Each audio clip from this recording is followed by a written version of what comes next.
Okay, so a lot of the diseases and the diagnoses that I've mentioned previously in the PowerPoint can lead to this thing called muscular atrophy. And what muscular atrophy is, it is the wasting away of muscles, typically due to inactivity or the inability to use these muscles. And some of the diseases or diagnoses that I mentioned in the PowerPoint that will really lead to muscular atrophy is spinal muscular atrophy, polio or post-polio syndrome, Guillain-Barré syndrome, muscular dystrophy, and neuropathy, which affects the nerves. So staying active is really the most important thing when it comes to preventing muscular atrophy.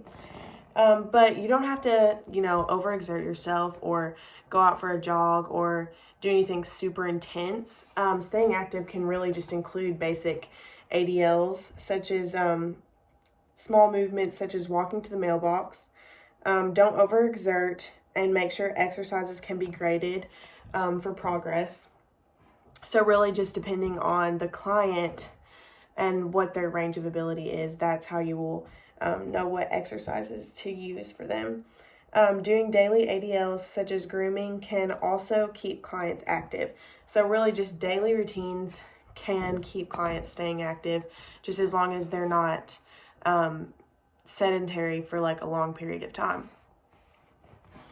Nutrition is another really important aspect of preventing muscular atrophy. Eating healthy, balanced meals, making sure to get proper protein to strengthen the muscles, and supplementing with amino acids can help boost muscle build. So that can prevent that wasting away of those muscles. Passive range of motion is a very important skill. Well, not necessarily a skill, but it's a very important aspect of preventing muscular atrophy, because a lot of these clients aren't able to use their voluntary muscles. That's what these diseases really affect, is voluntary control. So just making sure that you're moving the muscles in any way possible is very important in keeping them strong and healthy.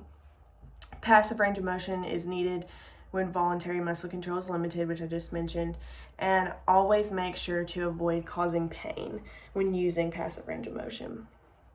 So other preventative measures you want to watch out for when dealing with muscular atrophy is make sure to educate the clients on how movement can prevent bed sores as well. So it can not only, prevent muscle atrophy, but it can prevent lots of other issues that may be caused by inactivity of the muscles. Staying active can also reduce chances of developing dangerous blood clots. Movement can prevent muscle stiffness, retraction, and nerve damage.